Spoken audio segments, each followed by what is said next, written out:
क्या हाल चाल। चलो बच्चा लोग, एजीपी समझ में आ गया तुम लोग को? जल्दी देखो। क्या देखोगे?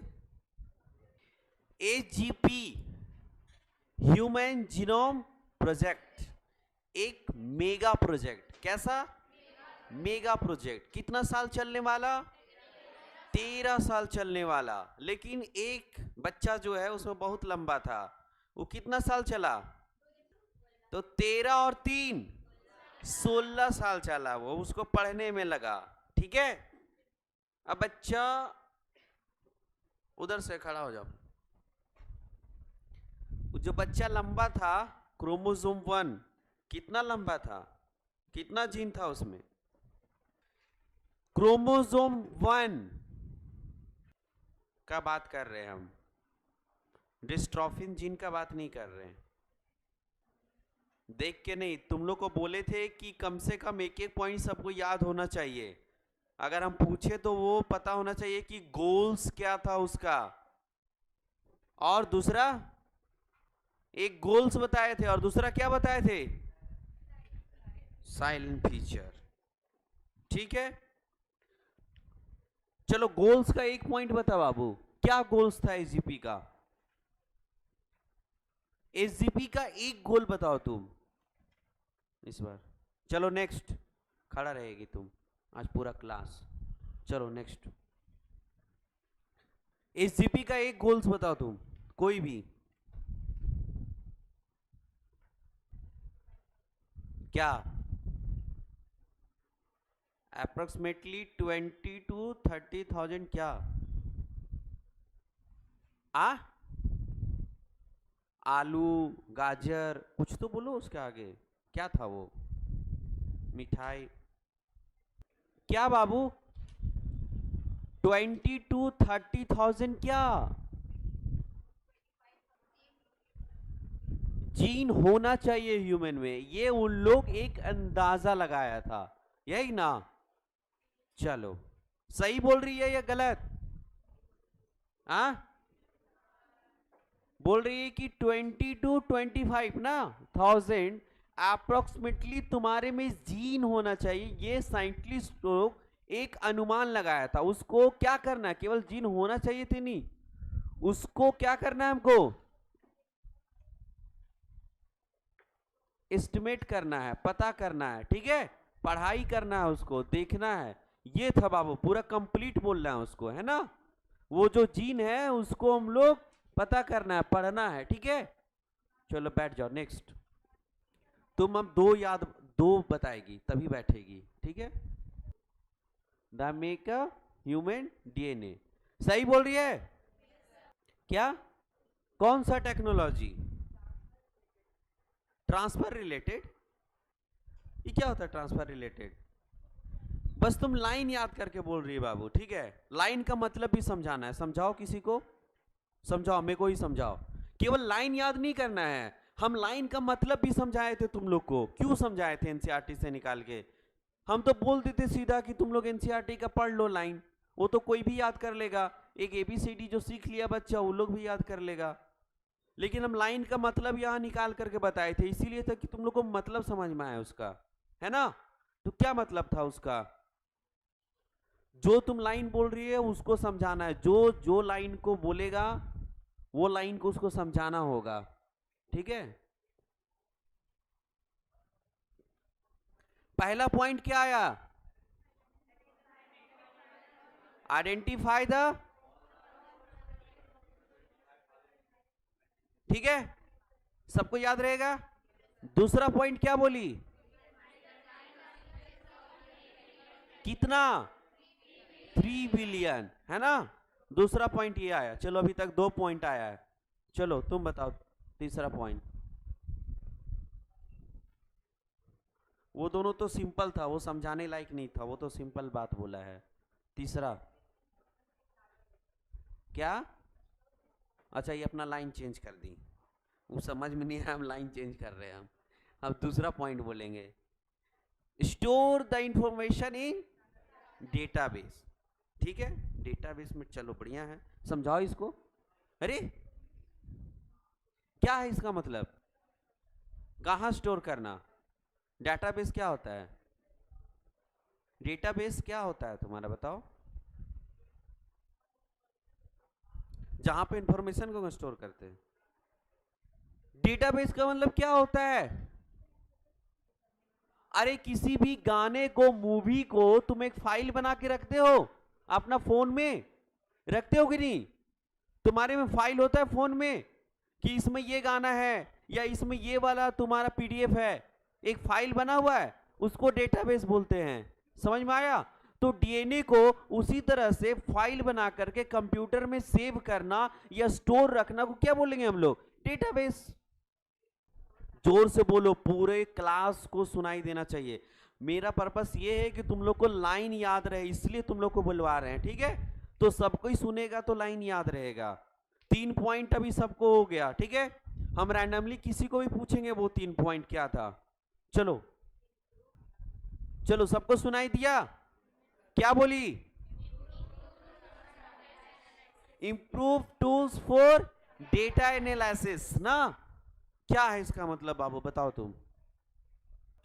हम बोले थे बाबू, क्या है मतलब इसका? कोई समझा सकता है इसका मतलब? कौन समझा सकता है?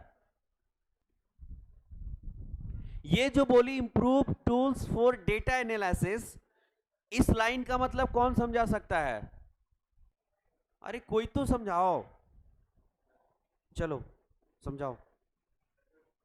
हाँ, वही मतलब देखो सुन, नॉर्मल कंप्यूटर या मशीन या किसी भी तरह का कोई भी टूल्स जो तुम्हारा है वो उसको रीड नहीं कर सकता है। अगर वो रीड करने लगता तो सब कोई इंफॉर्मेशन को स्टोर कर लेता उसको नॉर्मली, ठीक है? उस इंफॉर्मेशन को स्टोर करने के लिए और अच्छे से पढ़ने के लिए एक अच्छा सॉफ्टवेयर चाहिए, एक अच्छा मशीन चाहिए, एक अलग सा कंप्यूटर चाहिए, है ना, जिसमें वो स्टोर हो पाएगा। नॉर्मल ये सब कंप्यूटर में ये सब स्टोर नहीं हो पाएगा। गाना नहीं है या मूवी नहीं है ये, ठीक है, कि लाएं और किसी भी कंप्यूटर या फोन में अपलोड कर दिए उसको, ऐसे अपलोड नहीं होता है ना? उसके लिए इंप्रूव करना होगा तुमको किसको? टूल्स, जो तुम वहां टेक्नोलॉजी है या फिर तुम्हारा जो मशीन है। समझ में आया? चलो नेक्स्ट, एड्रेस करना। ये क्या लाइन बोली है? क्या पूरा लाइन क्या बोली है? अरे इजी है, कोशिश तो करो। चलो तुम कोशिश करो।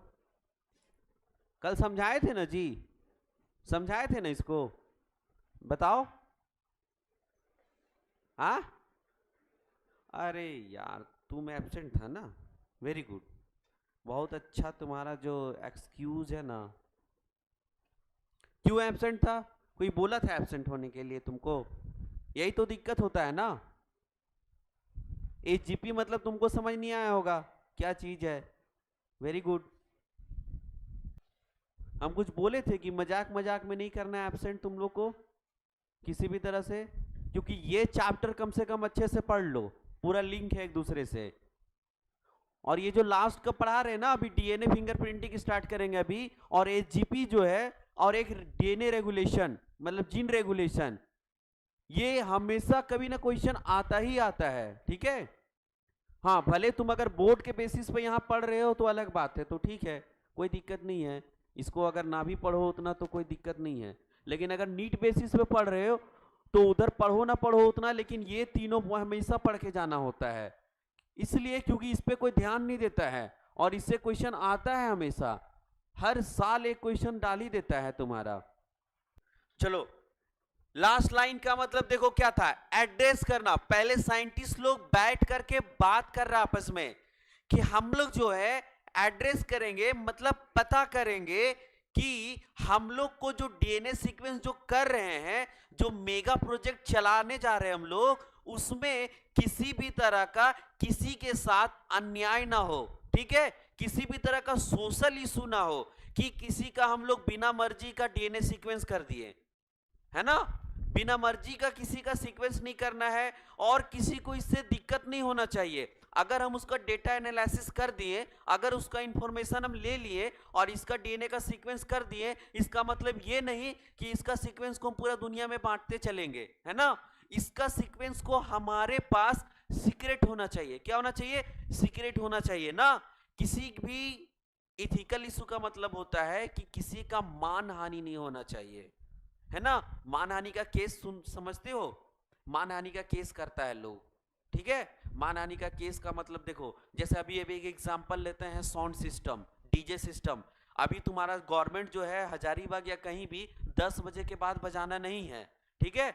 10 बजे के बाद अगर बजाता है तो तुम जाकर के कोर्ट में केस कर सकते हो कि हमको हार्ट का प्रॉब्लम है, ये डीजे बजा रहा है 10 बजे के बाद भी, हमको इससे प्रॉब्लम हो रहा है, तो वो केस वैलिड होगा, ठीक है। 10 बजे के बाद डीजे नहीं बजाना है ना, तो हमको पर्सनली प्रॉब्लम हो रहा है, तो उस पर हम केस कर सकते हैं। या तो फिर क्या हुआ, किसी के कारण मेरा बहुत ज्यादा बेइज्जती हो गया है ना, हमको सोशल में बहुत ज्यादा वो नाम खराब हो गया, तो हम उस पे क्या कर सकते हैं? केस कर सकते हैं। उसको बोलते हैं मानहानि का केस। मतलब तुमको पर्सनल लेवल पे कुछ प्रॉब्लम हो रहा है किसी के, तुमको डायरेक्ट प्रॉब्लम नहीं कर रहा है, किसी के थ्रू तुमको प्रॉब्लम हो रहा है ना। जैसे डीजे तू अपना खुशी के लिए बजा रहा है, लेकिन प्रॉब्लम तुमको हो रहा है ना, तो उसको बोलते हैं मानहानि के। वही बोलते हैं इथिकल इशू ना हो किसी भी तरह से। जैसे कि क्या हुआ कि पहले हम लोग, याद करो, मेडिकल साइंस में क्या करते थे बाबू, कि हम लोग मेढक को काट करके देखते थे। जैसे हम एमबीबीएस कर रहे हैं ना अभी, तो अभी क्या ह्यूमन पे करते हैं। इससे पहले क्या होता था कि एक हमारा सेक्टर ये भी है, अभी तो क्या होता है हम लोग कंप्यूटर बेस्ड करते हैं, जितना भी हम लोग प्रैक्टिकल करते हैं, है ना, जितना एम्फीबियंस वगैरह में। एम्फीबियन पहले याद करो कि पहले मेढक को काट के पढ़ता था लोग, है ना, लेकिन उस पे बैन लग गया अब, कि वो इथिकल केस हो गया। मतलब कि एक जानवर को मार रहे हैं हम लोग अपने पढ़ाई के लिए, ठीक है, तो वो अभी इथिकल नहीं रहा, है ना। तो वो अभी बैन है हमारे में वो लैब है कॉलेज में, पूरा बिल है, लेकिन उसमें क्या हुआ है कि वो तुम्हारा प्रिजर्व रखा है मरा हुआ को एक लिक्विड में, फॉर्मेलिन बोलते हैं उसको ना, जिसमें बॉडी को रखा जाता है प्रिजर्व, जैसे डेड बॉडी जिसमें रखा जाता है उसको फॉर्मेलिन बोलते हैं, ठीक है। फॉर्मेलिन में रखा जाता है सारा, फ्रिज व्रिज वगैरह में। तो फॉर्मेलिन में अभी क्या होता है, मेढक को रखा हुआ है जो पहले से मरा हुआ है, ठीक है, उसको हम लोग देखते हैं और उससे स्टडी करते हैं हम लोग अभी, ठीक है, जब उसका जरूरत पड़ता है तो ये हुआ कि उसके साथ इथिकल इशू लग गया कि हम उसको मार नहीं सकते हैं। देखिए होगी सलमान खान पे केस चल रहा था क्योंकि वो हिरन को मार दिया, ठीक है, तुम्हारा, तो उस पे वो इथिकल था, मतलब हिरन को नहीं मार सकते आप। उसी तरह से किसी भी आदमी को पकड़ करके तुम डेटा एनालिसिस नहीं कर सकता है। तो वही था बाबू, है ना, कि किसी का हम लोग इथिकल के साथ खेल नहीं सकते हैं, किसी भी आदमी को पकड़ करके उसका सीक्वेंस नहीं बना सकते हैं, है ना। ये था तुम्हारा उसका मतलब, समझ में आया? अब समझ में आया? चलो बैठ जाओ, बैठ जाओ, तुम भी बैठ जाओ। तो इसका सारा पॉइंट खत्म हो गया गोल का। और है पॉइंट? कौन सा पॉइंट? अच्छा स्कीप कर दी थी, बोलो क्या है पॉइंट? अच्छा, तो हम बोले थे ना बाबू कि जैसे क्या हुआ कि हम लोग सीक्वेंस वगैरह क्यों कर रहे हैं, क्योंकि हम उसको डिजीज को पता करना है।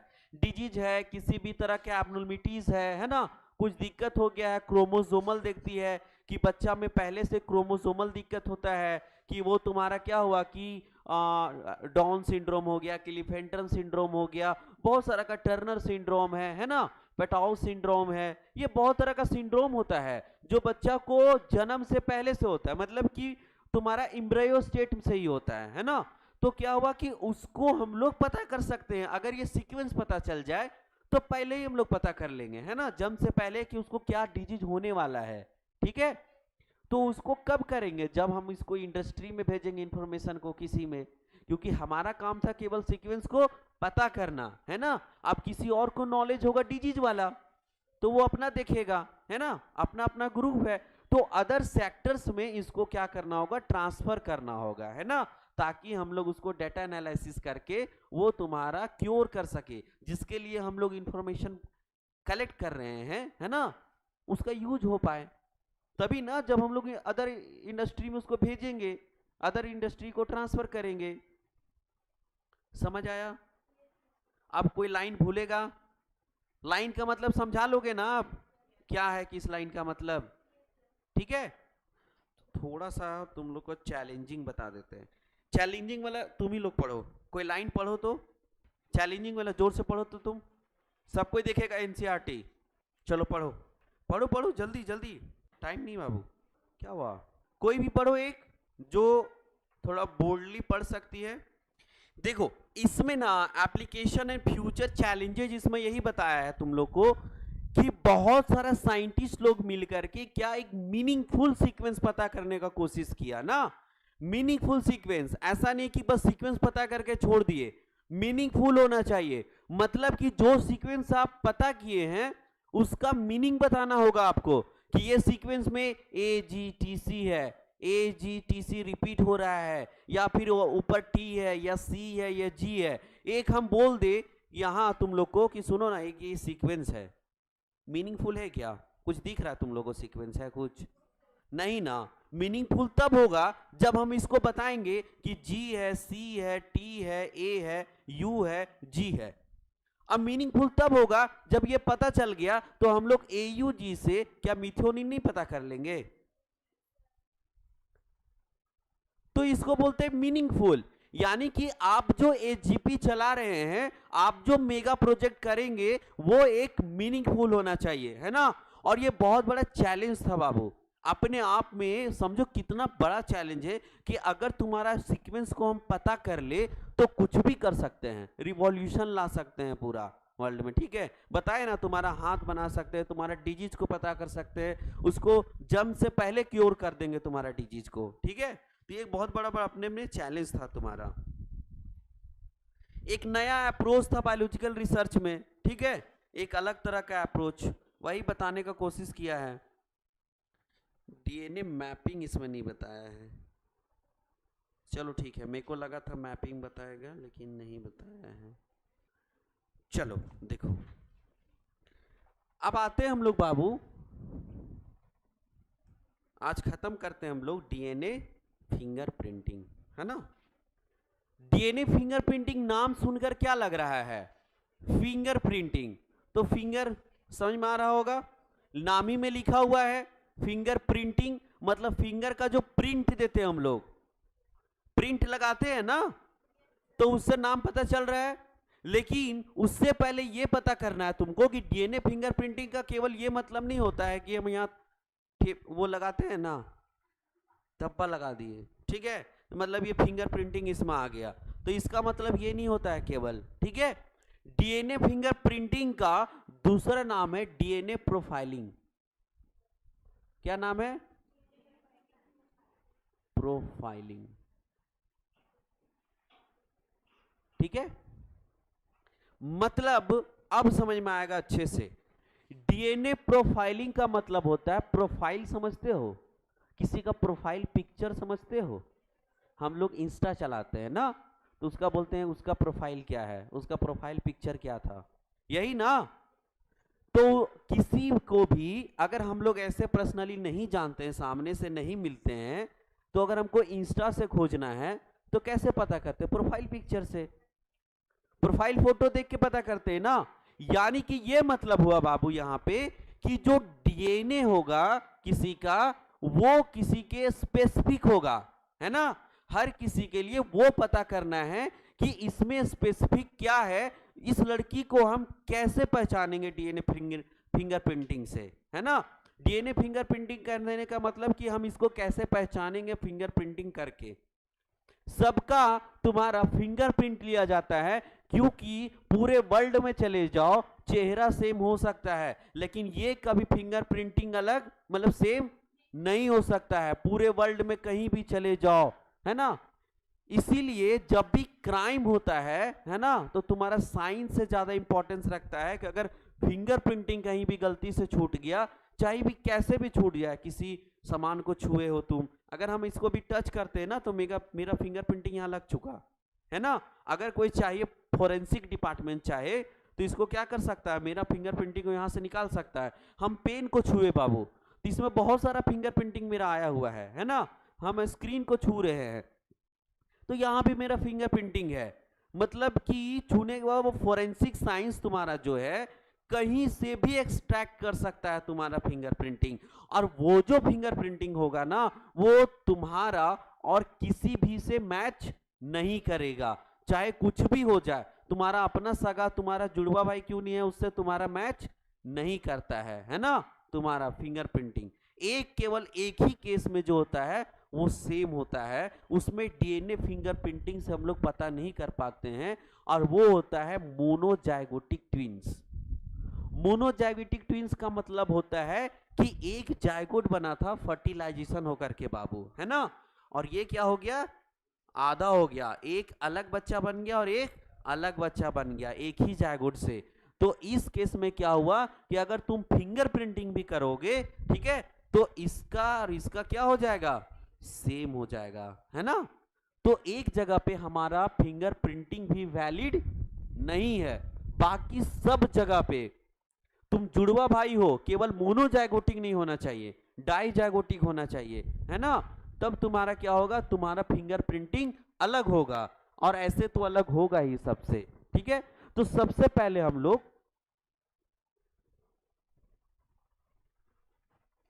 ये समझ आया फिंगरप्रिंटिंग क्या है तुम्हारा।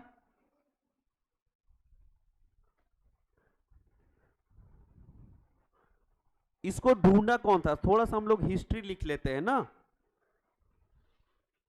एलेक जेफरीज, है ना, 1984 में, हिस्ट्री इसका थोड़ा सा लिख लो, कभी कभी साइंटिस्ट का नाम पूछ देता है जब पागल होता है वो।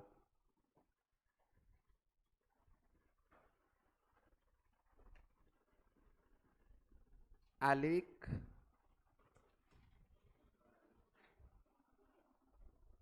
जेफरीज, ये तुम्हारा खोजा था 1984 में, invented the DNA fingerprinting.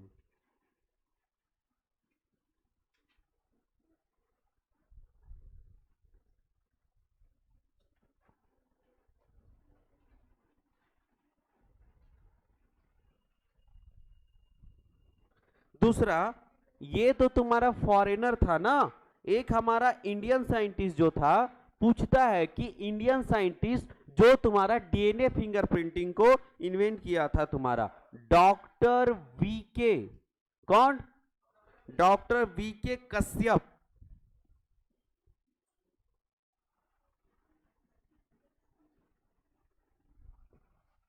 And doctor, doctor important है, ठीक है, दोनों डॉक्टर था, लाल जी, कौन था, Lal ji Singh.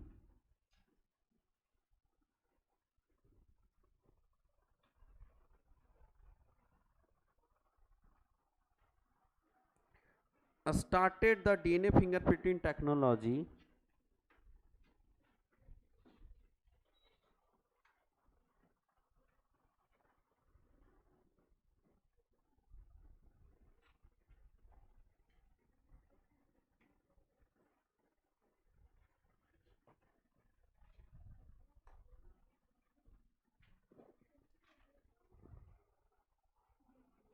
in India।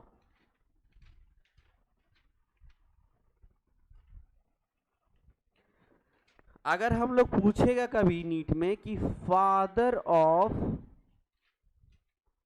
DNA fingerprinting ना,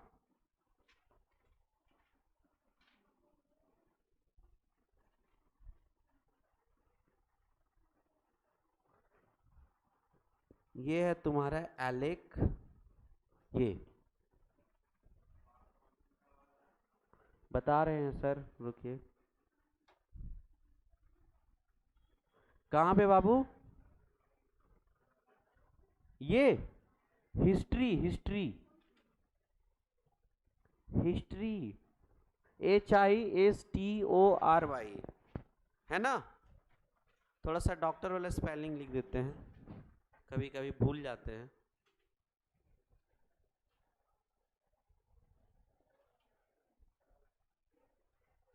लेकिन तुम लोग ध्यान रखना है ना, ये नहीं हम यहाँ कुत्ता को सुअर लिख रहे हैं तो तुम लोग भी कुत्ता को सुअर लिख के आगे बढ़ जाओ, ठीक है, कुत्ता को कुत्ता ही लिखना है,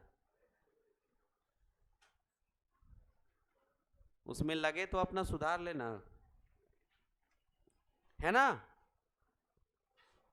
सुअर नहीं बोलना है, ALEC, ठीक है, ये वाला सी है,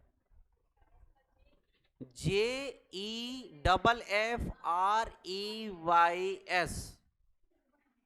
ठीक है, जेफ्रिस। अब हम ABCD पढ़ाएंगे यहाँ। देखो INVE हो गया। अरे TED इन्वेंटेड, THE द, आई वाला जो ऐसे मुड़ गया है ना वो DNA लिखा हुआ है, DNA। और किसी को कहीं दिक्कत? तो DNA टाइपिंग भी इसको बोलते हैं, DNA फिंगरप्रिंटिंग भी बोलते हैं, DNA प्रोफाइलिंग भी बोलते हैं इसको, है ना। बहुत सारा नाम है इसका DNA फिंगरप्रिंटिंग का।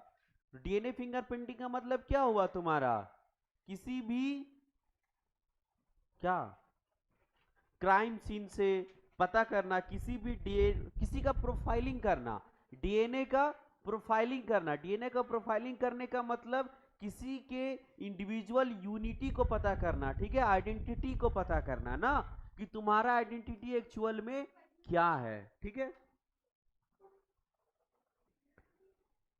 अब डीएनए फिंगरप्रिंटिंग इस पे तुम्हारा बेस्ड है। आखिर ऐसा कोई भी चीज होगा ना जिसपे ये डीएनए फिंगरप्रिंटिंग किया जाता है, मैक्सिमम यूज कहां होता है डीएनए फिंगरप्रिंटिंग का? क्राइम सीन के लिए। अगर कोई क्राइम करके भाग जाता है तो उसको हम लोग डीएनए फिंगरप्रिंटिंग करते हैं, उसका प्रिंट देखती हो, पुलिस लोग खोजते रहता है, मूवी में देखे हो ना, हर जगह ढूंढते रहता है कहीं तो फिंगरप्रिंटिंग न जाए। और जब भी वो लोग पुलिस जाता है तो उन लोग को एक चीज नोटिस करना, तुम लोग क्या करता है, पहले उन लोग ग्लव्स पहनता है ताकि उसका फिंगरप्रिंटिंग कहीं ना लग जाए। अगर तुम बिना गए एकदम जोश में, हम पुलिस बने आज, ठीक है, आज क्राइम सीन पे आए हैं, कहाँ है कहाँ है, अगर एक जगह भी छू दिए तुम वहां क्राइम सीन के पास जहां मर्डर हुआ है, तुम ही चले जाओगे जेल में, ठीक है, क्योंकि दूसरा कोई ढूंढेगा तो तेरा ही निकलेगा वहां फिंगरप्रिंट, ठीक है। मतलब तुम आए थे पहले यहाँ कभी, ठीक है, मतलब तुम भी शामिल हो। तो घुसने से पहले तुम्हारा हेड कवर, ठीक है, साथ में तुम्हारा क्या है कि ये मतलब ग्लव्स होना चाहिए हाथ में, जूता में प्लास्टिक होना चाहिए। हेड कवर क्यों होना चाहिए? इसलिए क्योंकि तुम्हारा बाल वगैरह गिर सकता है वहां पे टूट के, अगर बाल वगैरह गिर गया और किसी को मिल गया, काम तमाम तेरा, ठीक है, फिर पुलिस से सीधा अपना ही जेल में, ठीक है, अपना ही थाना में अंदर रहोगे। तो इसीलिए वहां पे होता है कि तुम्हारा ये बहुत कॉन्शियस रहना होता है कि हमारा एक भी चीज कहीं से टच ना हो बॉडी से, या बॉडी का कुछ गिरे ना, वहां बाल वगैरह कुछ ना गिरे किसी भी तरह से, और ना ही हम ऐसे जाके एकदम छू दिया, हम तो हैं दरोगा यहाँ का, ठीक है, आगे बोले क्या दिक्कत है जी, बस क्या दिक्कत है, यही जो हुआ ना इसी में दिक्कत हो जाएगा, ठीक है, क्या दिक्कत में। तो यही मतलब है ना, इसका मैक्सिमम यूज फॉरेंसिक साइंस में होता है जब क्राइम कोई करता है तो, ठीक है। तो आज के बाद नहीं करना है क्राइम, है ना, हम पता कर लेंगे, ठीक है। हाँ, अब हम बता दे रहे हैं कि कौन सा तरीका होता है, तुम लोग भी पता कर लेना, है ना, कोई क्राइम करेगा तो, कि हमारा पानी कौन चोरी किया, उसके लिए डीएनए फिंगरप्रिंटिंग कर देना बोतल से लेकर के, ठीक है। चलो आओ, चलो आ जाओ। तो अब हम लोग बात करते हैं कि डीएनए का जो ये डीएनए फिंगरप्रिंटिंग जो हम लोग कर रहे हैं वो किस पे बेस्ड है ना। तो वो बेस्ड है तुम्हारा टेंडम रिपीटेटिव डीएनए पे। रिपीटिशन का मतलब समझते हो, हम लोग में अलग क्या है, जैसे में इस लड़की को कैसे पहचानेंगे कि ये अलग है ना, डीएनए फिंगरप्रिंटिंग करके कैसे बताएंगे कि पानी यही चोरी की थी या फिर यही मर्डर करके भागी है, ठीक है, कैसे पता करेंगे। तो क्या अलग होता है सब में, देखो वो रिपीटिशन अलग होता है, क्या बोलते हैं, रिपीटिशन।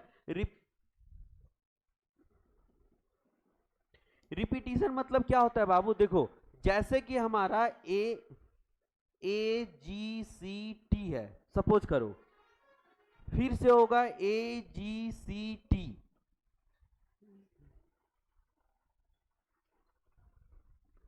AGCT, है ना, फिर से हो गया AGCT। ये एक रिपीटिशन हो रहा है, 4 नाइट्रोजन बेस का, कुछ भी हो सकता है वो, AGCT AGCT AGCT हो रहा है। तो ये सपोज करो इस लड़की में कितना बार रिपीटिशन हो रहा है, 3 बार, ठीक है।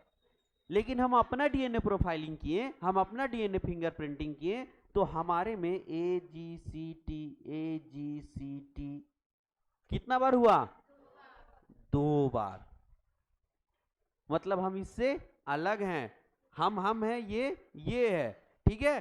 क्योंकि इसी में तुमको कितना मिलेगा, 3 बार रिपीटिशन मिलेगा इसका, लेकिन हमारे में जाओगे तो कितना रिपीटिशन मिलेगा, 2 रिपीटिशन मिलेगा, है ना।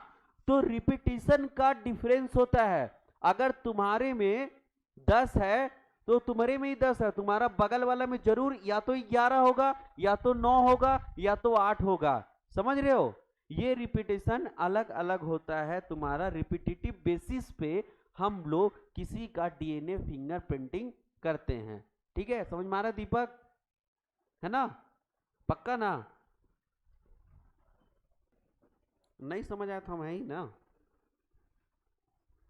तुम्हारे बदले हम समझ देंगे। चलो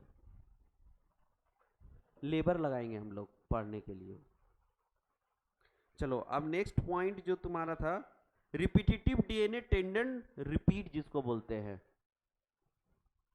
स्पेलिंग देख लो ना, तुम लोग पूछेगा फिर से हमसे। REPTITV, देखते जाओ हम क्या पढ़ते जा रहे हैं, ठीक है। रिपीटिटिव डीएनए टेंडेंट, कहां पी होगा, अरे REPTITIVE, भी तो ये वो हम तुम लोग को लग रहा है इन है, मारेंगे ना तुम लोग को। देखो बाबू, तो क्या होता है तुम्हारा रिपीटिटिव डीएनए टेंडेंट रिपीट, है ना। ये क्या होता है तुम्हारा, हम क्या बताए थे कि तुम्हारा रिपीटिशन के बेसिस पे हम लोग डीएनए का फिंगरप्रिंटिंग करते हैं। अब ये क्या होता है, 2 तरह का होता है बाबू। अगर रिपीटिशन हो रहा है तो एक होता है शॉर्ट टेंडेंट रिपीट, है ना, इसको बोलते हैं STR, ठीक है। और एक होता है तुम्हारा बाबू लॉन्ग टेंडेंट रिपीट, ठीक है, इसको बोलते हैं LTR। हम बताए थे कि 99.9% जो होता है बाबू, 99.9% जो हमारा डीएनए का सीक्वेंस है वो हर इंडिविजुअल में क्या है बाबू, सेम है। इसको याद रखना, 99.9% हमारा डीएनए, इस लड़की का डीएनए, उस लड़की का या तुम्हारा डीएनए, सबका क्या है, सेम है। 0.1% जो तुम्हारा बाबू वो क्या है तुम्हारा, डिफरेंट है। डिफरेंट लोग में डिफरेंट डिफरेंट है, इसी के कारण सब हम लोग अलग अलग दिखते हैं। 0.1% के कारण हम लोग क्या दिखते हैं, अलग अलग दिखते हैं। इसको बाबू जो शॉर्ट टेंडेंट रिपीट है इसको हम लोग सैटेलाइट बोलते हैं। क्या बोलते हैं, तो क्या होता है सैटेलाइट, है ना। इसको क्या बोलते हैं हम लोग, STR को। जो शॉर्ट टेंडेंट रिपीट है ना, लॉन्ग टेंडेंट रिपीट जो होता है वो तुम्हारा मैटर नहीं करता है, क्योंकि वो सब में क्या होता है, बराबर होता है। हम बोले कि 0.1 मतलब बहुत माइनर है बाबू। अगर बहुत माइनर है मतलब किस में मिलेगा, शॉर्ट टेंडेंट रिपीट में हमको मिलेगा, ठीक है। अब सबसे तुम लोग को जान के आश्चर्यचकित होगा बहुत ज्यादा कि हम लोग जब पढ़े थे ट्रांसक्रिप्शन, तो याद करो उसमें पढ़े थे एक एक्सोन और एक इंट्रॉन, है ना। वो जो 0.1% जो अलग होता है हम लोग का, यानी कि जिसके कारण हम लोग डिफरेंट डिफरेंट लोग दिख रहे हैं, वो तुम्हारा इंट्रॉन में होता है। कहां होता है, इंट्रॉन में होता है, समझी। वो एक्सोन में नहीं होता है, ठीक है। ये भी लिख लेना कि जो तुम्हारा वो 0.1% जो डिफरेंट होता है वो तुम्हारा केवल किस में पाया जाता है, इंट्रॉन में मिलता है, ना ही एक्सोन में। एक्सोन में हमारा कोई डिफरेंस नहीं होता, जो तुम्हारा है वो हमारा है, ठीक है। इतना याद रखना। अब इसमें भी 2 तरह का होता है बाबू, ये वाला भी, है ना। सैटेलाइट भी दो तरह का होता है, एक होता है बाबू माइक्रो सैटेलाइट। क्या होता है?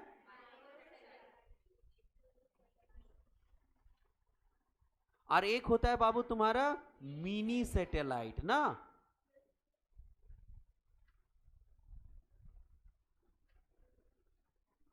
ठीक है, अब हम लोग देखो सबसे पहले लॉन्ग से शॉर्ट पे आए, हम लोग को कहां एड्रेस करना है, घुस कहां रहे हम लोग, ये छोटा सा डिफरेंस पे, क्योंकि इसी से तो हम लोग क्राइम को पता करेंगे कि कौन वो आदमी था जो क्राइम करके गया है। तो हम लोग को डिफरेंस पे पहुंचना होगा। अगर मान लिया हम इसको स्टडी करते बाबू तो सबका तो सेम है, तो सबको ही क्राइम किया है उस तरह से, क्योंकि सबका सेम आएगा। तुम्हारा जैसे 3 सस्पेक्ट उठाए हम, मान लिया जाए कि किसी घर में क्राइम हुआ है, मर्डर हुआ है, वहां 3 लोग गया था या उसका परिवार में 6 लोग है, तो एक का मर्डर हुआ, कितना बचा 5, मतलब उसके घर में 2 लोग और एक्स्ट्रा गया था, 3 लोग है ना उस टाइम पे। तो वो 3 लोग पे हमको शक है कि यही 3 लोग जो इसके घर में आया था वही लोग मर्डर किया है। तो वो तीनों लोग के हम खड़ा करेंगे और तीनों लोग का क्या लेंगे, सैंपल लेंगे डीएनए का, है ना, क्योंकि हमको डीएनए फिंगरप्रिंटिंग करके उसको पता करना है। तो वो तीनों का मान ले हेयर लिए, डब्ल्यूबीसी लिए, ब्लड लिए, या फिर तुम्हारा कुछ भी स्किन कास्ट लिए, ये जहां जहां डीएनए प्रेजेंट होता है तुम्हारा, तो सब ले लिए। अब क्या हुआ, अगर हम लोग ये एलटीआर लॉन्ग टेंडन रिपीट किए जो सब में क्या है, सेम है, तो ये भी क्राइम की है, ये भी क्राइम की है, ये भी, तीनों का बराबर हो गया है ना, मतलब तीनों क्राइम किया है। हमको पता ये करना है कि कौन स्पेसिफिक आदमी है जो वो क्राइम को किया है ना, उस आदमी से मैच करना। जो वहां मिला है ना हमको, जो फिंगरप्रिंटिंग हमको मिला है वहां पे, जो वो डेड बॉडी पे था, वो तीनों में से किसी एक का होगा ना। और अगर हम लोग लॉन्ग टेंडन को अगर हम लोग स्टडी करें, इसका मतलब तीनों क्राइम में आ जाएगा, क्योंकि तीनों का बराबर है वो। अगर हम लोग तब आते किस पे, हम लोग पहुंचना किस पे है, 0.1% वाला पे, क्योंकि यही डिफरेंस बताएगा कि ये आदमी जो है क्राइम किया है स्पेसिफिकली, है ना। तो हम सबसे पहले लॉन्ग पे किस पे आए, शॉर्ट पे, जिसको हम लोग क्या बोलते हैं, सैटेलाइट, है ना। अब सैटेलाइट को भी 2 पार्ट होता है उसमें, अगर एक होता है माइक्रो सैटेलाइट और एक मिनी सैटेलाइट। ये तुम्हारा बड़ा है और ये छोटा है ना। तो अब ये दोनों में किस पे जाएंगे हम लोग, क्योंकि हमको एकदम मिनिमम में जाना है ना, एकदम पहुंचना है वहां पे 0.1 पे, तो इसमें किस में जाएंगे, मिनी सैटेलाइट पे, है ना। तो अब हम लोग मिनी सैटेलाइट पे जाते हैं, इसको हम लोग VNTR भी बोलते हैं, ठीक है। क्या बोलते हैं, VN, फुल फॉर्म क्या होता है, variable number of tendon repeats, है ना, यही ना होता है, गलत बोल रहे क्या। चलो इसका मतलब लिख लो, variable number of tendon repeat क्या है, M। चलो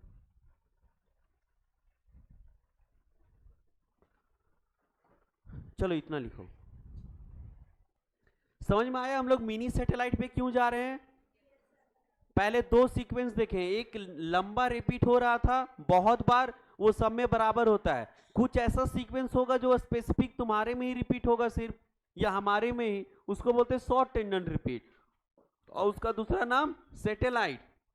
सैटेलाइट में भी 2, माइक्रो एंड मिनी, हम लोग को मिनिमम में पहुंचना है तो मिनी सैटेलाइट, हम लोग उसको स्टडी करेंगे। समझ आ रहा है यहां तक, किसी को दिक्कत यहां तक। हम लोग डीएनए फिंगरप्रिंटिंग किसके बेसिस पे करते हैं, रिपीटेटिव डीएनए, है ना, रिपीटेटिव सीक्वेंस ऑफ डीएनए, क्या बोलोगे,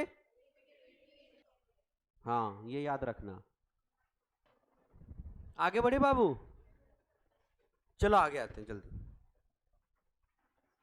अब हम लोग इसको पढ़ने जा रहे हैं, किसको, मिनी सैटेलाइट, या भी इसको क्या बोलते हैं, VNTR, variable number of tendon repeat, है ना।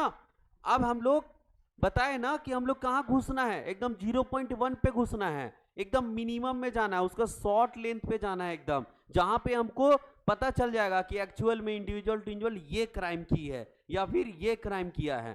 तो VNTR या फिर इसको क्या बोल रहे हैं, मिनी सैटेलाइट ना। इसका फीचर क्या क्या होगा, फीचर्स अगर बात करें हम लोग, सबसे पहला साइज का बात करते हैं, ठीक है। तो 1 और 2 लिखो इसमें, ठीक है, याद करने का। यहां भी 0 लिखो, यहां 0 लिखो, ठीक है। यहां 0.1 कर दो, बस पॉइंट डाल दो। तो इतना केबी बेस पेयर, ठीक है, सीक्वेंस होता है इसमें। ये इसका क्या हो गया तुम्हारा साइज, अगर कोई पूछेगा तो कितना होता है, ठीक है। एनसीईआरटी बस इसका साइज बता रखा है कि इतना केबी का ही होता है तुम्हारा, इतना ही बेस पेयर होता है उसमें अंदर, किलो बेस पेयर, ठीक है। दूसरा आ जाओ, not code for any protein. ये किसी भी तरह का प्रोटीन को कोड करने का काम नहीं करेगा, है ना। सेकंड नंबर बाबू, वेरी इंडिविजुअल टू इंडिविजुअल। दूसरा, ये तुम्हारा वैरी करता है क्रोमोसोम टू क्रोमोसोम। किसी को दिक्कत हो रहा है क्या, क्या बोल रहा है कोई। इसमें इतना ही किलो बेस पेयर होता है, इसीलिए हम लोग इसको बोल सकते हैं हाई डिग्री ऑफ पॉलीमॉर्फिज्म ना, इसको बोलते हैं। चलो इतना लिखो, तब तक जल्दी लिखो, आगे बताएंगे। एनसीईआरटी एक चीज और लिखा है ना, इसका 11 to 60 लिखा है ना बेस पेयर, देखो तो लिखा है 11 to 60 बेस पेयर। लंबा होता है ये, लॉन्ग नहीं लिखा, लिख लो कोई दिक्कत नहीं है। चलो जल्दी करो, हम लोग फिर स्टेप पे जाएंगे। हुआ, चलो स्टेप्स ऑफ डीएनए फिंगरप्रिंटिंग हम लोग देखते हैं अब। देखो steps of DNA fingerprinting.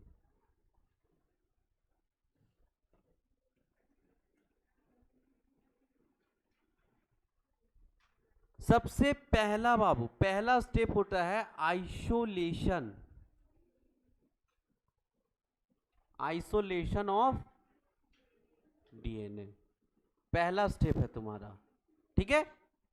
Isolation of DNA का मतलब क्या हुआ, डीएनए को सबसे पहले लोगे कहीं से, तभी तो उसका पता करोगे। मान लीजिए जो कोई क्राइम करने वाला है या किया है, तो उसका कहीं डीएनए फिंगरप्रिंटिंग छूटा होगा, तो उसको पहले लोगे ना। जैसे बताए थे कि तुमको हेड कवर पहन के जाना होता है क्योंकि तुम्हारा बाल वहां गिर ना जाए, है ना।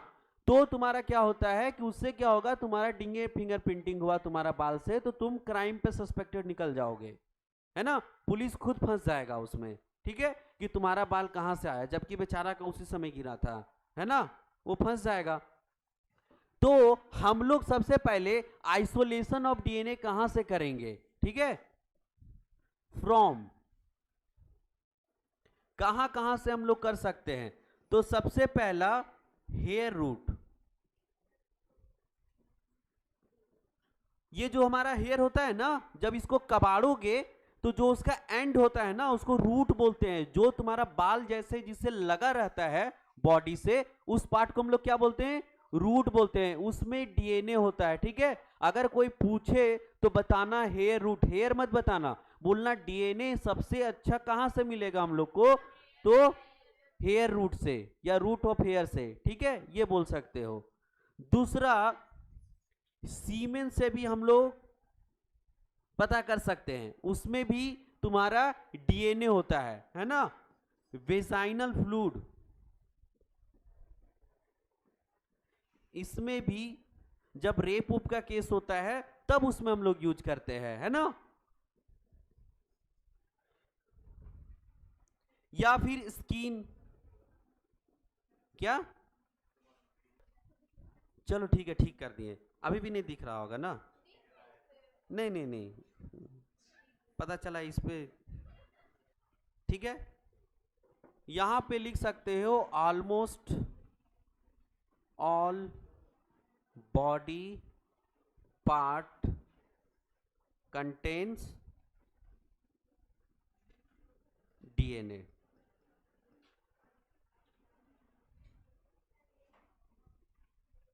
ठीक है, तो हम सबसे पहले क्या किए, आइसोलेशन किए, है ना। किसी का रूट हेयर मिला, है ना, वहां पे किसी का हम लोग क्या सीमेन भी ले सकते हैं, स्किन ले सकते हैं, स्किन कास्ट जो होता है तुम्हारा, है ना। तो हर जगह से हम लोग क्या, इतना जगह से हम लोग कलेक्ट कर सकते हैं डीएनए को। समझ आया? ये आइसोलेशन ऑफ डीएनए हुआ पहला स्टेप, इसको लिखो। सेकेंड स्टेप क्या है बाबू? Digestion of DNA. तो डाइजेशन ऑफ डीएनए कैसे करते हैं हम लोग? फ्रेगमेंटेशन। डाइजेशन का मतलब क्या हुआ? फ्रेगमेंटेशन, यानी डीएनए को फ्रेगमेंट में तोड़ना। और ये कौन करता है? रेस्ट्रिक्शन। बताए थे इसके पहले जब हम लोग एसजीपी पढ़ा रहे थे, तो उसमें बताए थे ना कि डीएनए को सबसे पहले हम लोग तोड़ते हैं, डाइजेस्ट करते हैं बाय द हेल्प ऑफ, अच्छा तुम लोग ये नहीं पढ़े हो ना, बायोटेक्नोलॉजी नहीं पढ़े हो ना, इसीलिए। Fragmentation of DNA by the help of restriction enzyme. क्या बोल रहे हैं बाबू? ये वेजाइनल फ्लूइड, सीमेन, इसका मतलब क्या होता है? स्पर्म सुने हो? हाँ, वही है। क्या है? स्पर्म, ठीक है। ये पता है ना, स्पर्म पता है ना? हाँ, तो वही है सीमेन बाबू, वेजाइनल फ्लूइड, ठीक है। ये तुम्हारा क्या है? सीमेन, जिसको हम लोग स्पर्म बोलते हैं, वेजाइनल फ्लूइड जो तुम्हारा फीमेल रिप्रोडक्टिव पार्ट से निकलेगा, ठीक है। और जो तुम्हारा मेल रिप्रोडक्टिव पार्ट से निकलेगा उसको हम लोग क्या बोलेंगे?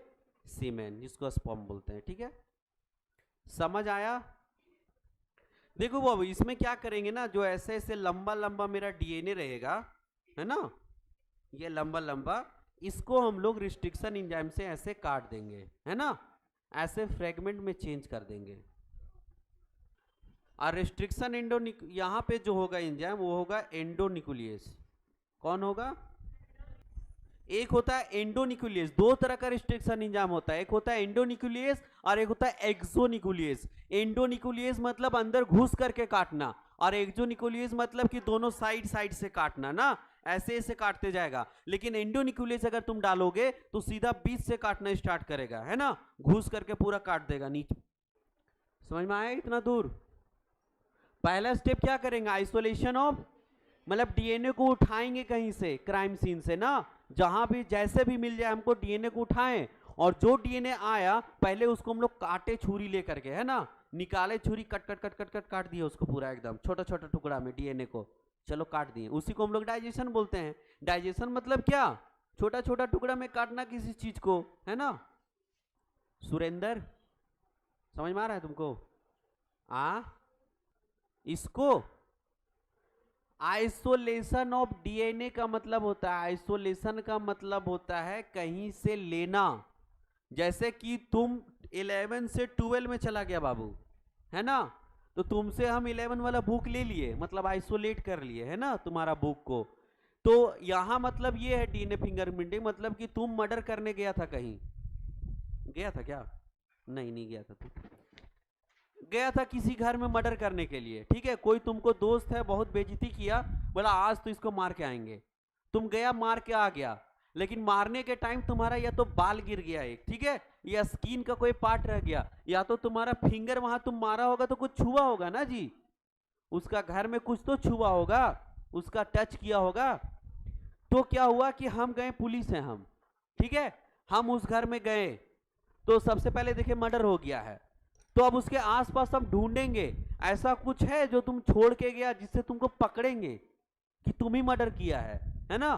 तो देखे तुम्हारा बाल गिरा हुआ एक, है ना, तो उसको हम लोग क्या किए, रख लिए। कागज में देखते हो, पुलिस वाला मूवी देखे हो, सब कागज में भर भर के रखता है, ऐसे कर करके लॉक कर करके और उसको रखते जाता है जो जो मिलता है। अगर कोई चाकू मिला तो चाकू को प्लास्टिक में रख के उसको सील कर देता है ना, कोई बाल मिला उसको रख करके सील कर देता है, कोई वैसा कुछ दवा हुआ वो खाता था उसको भी रख के सील करता है। तो सब में फिंगरप्रिंटिंग उस समय डीएनए होगा, क्या होगा, वो सब में डीएनए तुम्हारा छूट गया वहां, है ना, उसी डीएनए को हम लोग निकालते हैं, उसको बोलते हैं आइसोलेशन ऑफ डीएनए।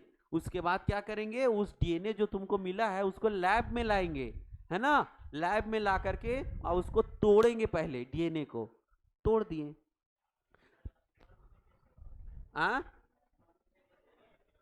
अरे भाई वो एक मर्डर का केस ही होता है, क्राइम, क्या रेप का केस नहीं होता है। रेप में कैसे पता करोगे, ठीक है, कि तुम्हारा कौन रेप किया है, तुम्हारा कोई नहीं करेगा, ठीक है। चलो, तो वो सब में हम बता रहे कहां कहां से डीएनए को हम लोग एक्सट्रैक्ट कर सकते हैं, वो चीज हम बता रहे हैं तुमको, है ना। तुम मर्डर वाला में स्पर्म कहां से लाओगे तुम जी, ठीक है। चलो देखो आगे आ जाओ। अगर हमको तीसरा पॉइंट हम लोग लिख सकते हैं, क्या, वो तो जेल इलेक्ट्रोफोरेसिस बोलते हैं उसको, ठीक है।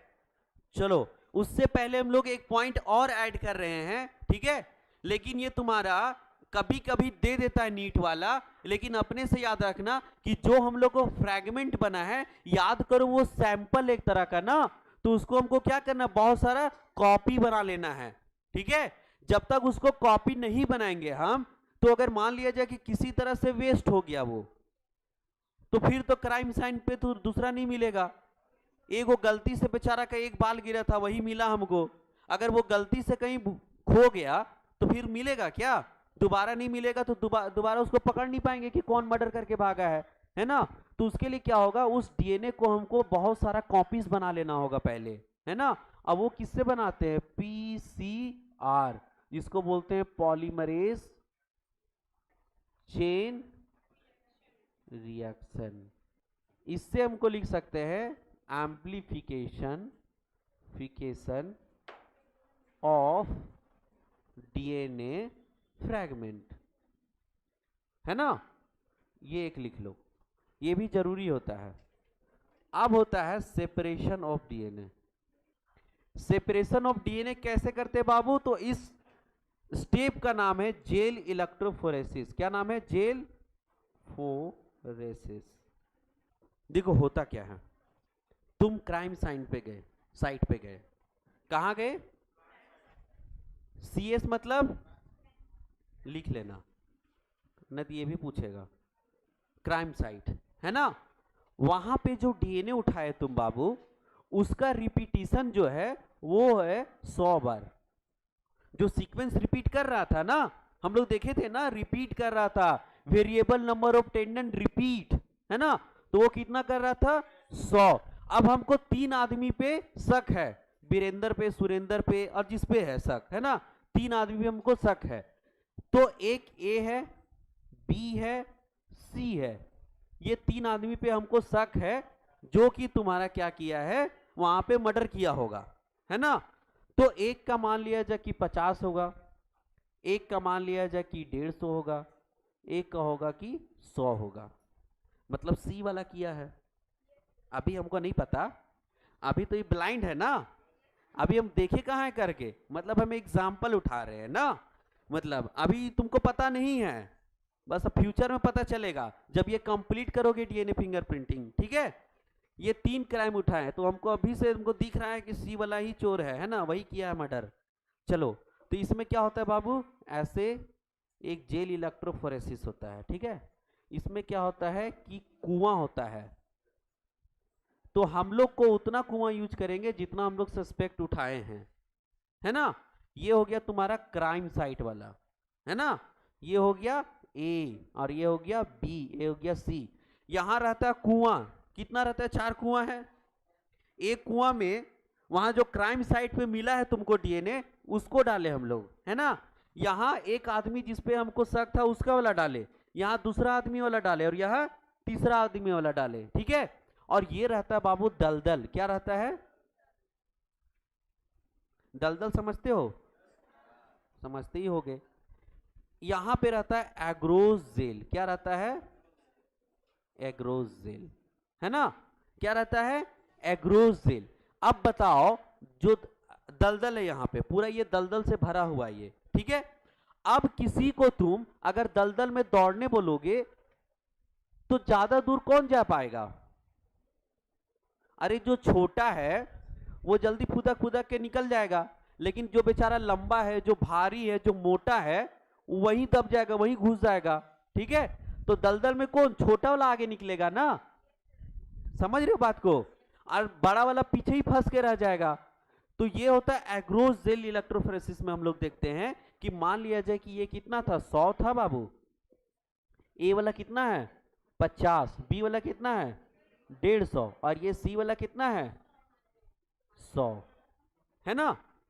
अब देखो हुआ क्या कि क्राइम साइन वाला जो है, मतलब यहां वाला डीएनए दौड़ करके यहां तक गया, समझ रहे हो, दलदल में, और यहां जाके फंस गया, ठीक है, यही बचाव बचाव कर रहा है यहां पे। अब ये ए वाला है, ये तो 50 है, ये तो कम है, इससे कम दूर जाएगा, यहां पे देखो तो, नहीं सॉरी, ये तो ऊपर न जाएगा सर, छोटा है ना, तो ये यहां पहुंच गया, है ना, दौड़ करके ये यहां जाके फंसा दलदल में, कहां फंसा, ऊपर में जाके, इससे ऊपर चला गया, है ना। अब देखो ये बी वाला, नहीं ये 150 है बाबू, पता चला 2-2 चोर है, ये कितना है 150, तो ये बहुत भारी है, भारी और लंबा भी है, ठीक है। तो इससे पीछे रहेगा या आगे जाएगा, देखो ये यहां पे आया, देख समझ में आ रहा है, आ गया। अब क्या हुआ, ये 100 वाला है, तो जितना ही दूर ट्रेवल किया होगा उतना बड़ा तो ये भी है, तो ये भी कहां जाएगा, इसके बराबर में जाएगा। अब धरा गया। अब इस कुआं को देख के हम लोग नहीं बोल पाएंगे कि ये तीनों में चोर कौन है, नहीं बता पाएंगे। देखो ये वाला क्राइम साइन पे जो मिला था हमको डीएनए, वो इतना दूर गया, इसका मतलब इतना दूर जो जाएगा उसमें रिपीटिशन कितना का होगा, 100 का, है ना। तो अब देखो ये वाला आगे चला गया, मतलब ये आदमी मर्डर नहीं किया है, ये पीछे रह गया, मतलब इससे मैच नहीं कर रहा है, ठीक है। तो ये भी आदमी मर्डर नहीं किया है, लेकिन सी वाला देखो एकदम बराबर आ गया, मतलब मर्डर सी किया है, ठीक है। अब सी जो है देख लो अपना, है ना। क्या सस्पेक्ट अगर नहीं मिला तो, सस्पेक्ट कैसे नहीं मिलेगा, सस्पेक्ट तो पुलिस को खोजना होता है, सस्पेक्ट नहीं मिला तो तुम नहीं ढूंढ पाओगे कभी भी। हम कब का बता रहे, फिंगरप्रिंटिंग कब करोगे गधा तुम, जब सस्पेक्ट मिला रहेगा तुमको, सस्पेक्ट मिला नहीं तुम किसी और का डीएनए फिंगरप्रिंटिंग करके बैठा दोगे। और खाली एगो यही थोड़ी ना होता है जरिया जिससे हम लोग किसी को पकड़ते हैं, खाली यही जरिया होता है क्या, ये सबसे लास्ट कंडीशन है बाबू, है ना, डीएनए फिंगरप्रिंटिंग बहुत लास्ट कंडीशन, जब 3 लोग तुमको दिख रहा है और तीनों लोग चेहरा से लग रहा है तीनों मर्डर किया है, ठीक है, इसमें से कोई मर्डर किया होगा लेकिन तुम अलग नहीं कर पा रहे हो, ठीक है, कि साला इसमें मर्डर कौन किया है ना, तब जाकर के लास्ट होता है कि अब इन लोग तीनों का फिंगरप्रिंटिंग करो, तब हम लोग बताएंगे, है ना। ये बहुत तरीका है, एक डीएनए फिंगरप्रिंटिंग से ही नहीं पकड़ेंगे, सस्पेक्ट नहीं मिलेगा तो कोई और तरीका हम लोग अपनाएंगे, डीएनए फिंगरप्रिंटिंग वहां करेंगे ही नहीं, जरूरत ही नहीं है। ये एग्रोज जो जेल होता है ना बाबू, वो सेमी सॉलिड होता है, क्या होता है, सेमी सॉलिड होता है, ठीक है। चलो मेरा टाइम हो जाएगा, इसलिए हम यहाँ पे स्टेप बता दे रहे हैं क्या करते हैं ना, कल उसको थोड़ा सा एलोबरेट करके लिखवा देंगे। इसके बाद होता है तुम्हारा क्या बोलते हैं उसको, ब्लोटिंग करना। ठीक है, ब्लोटिंग करना नाइट्रोसेल्यूलोज। जैसे ना बाबू ये तुमको अभी हम ऐसे दिखा दिए, तुमको यहाँ पे दिखा दिए बोर्ड पे, इसीलिए तुम लोग को लग रहा है कि ये वाला चोर है, पकड़ा गया। लेकिन ये जो एग्रोस जेल इलेक्ट्रोफोरेसिस होता है उसमें तुमको नग्न आंखों से ये नहीं दिखता है कि तुम्हारा ये वाला जो है वो कहां गया, कौन सा डीएनए कहां है, तुमको कुआं में नहीं दिखेगा ये वाले में फोटो में। तो उसके लिए क्या करते हैं कि हम लोग नाइट्रोसेल्यूलोज पेपर का यूज करते हैं। उस पे क्या करते हैं कि सबसे पहले ये जो डीएनए होगा वो यहां डबल स्टैंडर्ड होगा ना, डबल स्टैंडर्ड होगा। तो सबसे पहले इसको तोड़ के सिंगल स्टैंडर्ड करते हैं। क्या करते हैं, सिंगल स्टैंडर्ड। अब इसमें क्या करते हैं, VNTR प्रोब लेते हैं। जैसे तुम्हारा VNTR स्पेसिफिक होगा क्योंकि वो क्या बोले थे, मिनी सैटेलाइट है ना, तो वो तुम्हारे में एक अलग स्पेसिफिक है ना, सब में अलग अलग है क्योंकि छोटा सा है वो। तो वो क्या होता है बाबू, वो क्या होता है, VNTR प्रोब होता है, उसको लाते हैं और इसका जो तोड़ के एक सिंगल स्टैंडर्ड यहां बचा होगा तो उसका कॉम्प्लीमेंट्री बनाते हैं और उसमें क्या करते हैं, रेडियम लगा देते हैं हम लोग। क्या करते हैं, रेडियम लगा देते हैं। रेडियम मतलब रेडियो एक्टिव, जो तुम्हारा अगर लाइट मारोगी तो जलेगा। ठीक है, लाइट मार के छोड़ दोगे तो वो जलेगा। तो उसमें क्या करते हैं, रेडियम लगा देते हैं और यहां पे नाइट्रोसेल्यूलोज पेपर को चिपका देते हैं। ठीक है, तो जो जिसका कॉम्प्लीमेंट्री होगा वो वहां चला जाएगा। इस डीएनए का कॉम्प्लीमेंट्री यहां लग गया, ये यहां लग गया, यहां लग गया, यहां लग गया कॉम्प्लीमेंट्री आकर के, क्योंकि सिंगल स्टैंडर्ड था। अब वो जो कॉम्प्लीमेंट्री लगाए हैं उसमें हम लोग क्या रेडियम लगा के भेजे हैं। तो अब यहाँ कॉम्प्लीमेंट्री जो ये वाला लगा, अब इसमें तुम्हारा रेडियम लगा हुआ है तो ये वाला चमकेगा पूरा, ये यहां चमकेगा, ये यहां चमकेगा और ये, समझ रहे हो। हम रेडियम लगा के भेजे तो ये इस जगह पे चमकेगा पेपर में, ये इस जगह पे चमकेगा और ये इस जगह पे और ये इस जगह पे। ठीक है, तो पता चल जाएगा कि दो लोग जो है सेम जगह पे चमक रहा है ना, मतलब यही दोनों चोर है, मतलब ये चोर है सी वाला।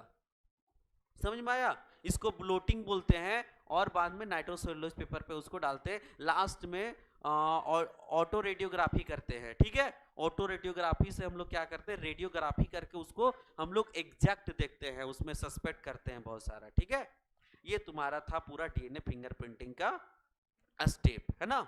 चलो, thank you for the day and good night for the night.